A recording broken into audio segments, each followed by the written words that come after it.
Tugevustele keskendumine pole pelgalt sõnakõlks. See on tõhus viis parandada koostööd ja vähendada pingeid meeskonnas.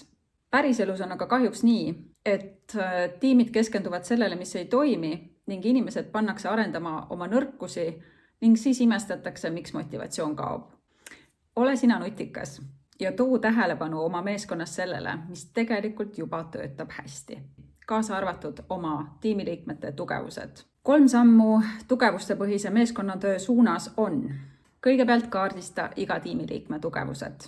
Clifton Strengths tugevuste test on siin heaks abimeheks. Õpeta meeskonnaliikmeid mõistma igaühe tugevusi ja ka erinevusi.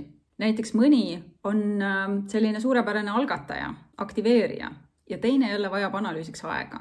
Kui neid erinevusi ei mõisteta, tekivad konfliktid. Kui aga mõistetakse, võib tekkida sünergia. Ja 3. Mängi võimalusel ümber rollid ja tööülesanded tiimis nii, et iga inimene saaks oma tugevusi võimalikult palju igapäevaelus rakendada. Sest kui inimene saab töötada oma tugevuste tsoonis, siis on ta 3 korda rohkem rahul oma eluga üldiselt ja 6 korda rohkem pühendunud oma tööle. Tugevustele keskendumine ei tähenda nõrkuste ignoreerimist. See tähendab oma tiimi potentsiaali maksimaalset rakendamist.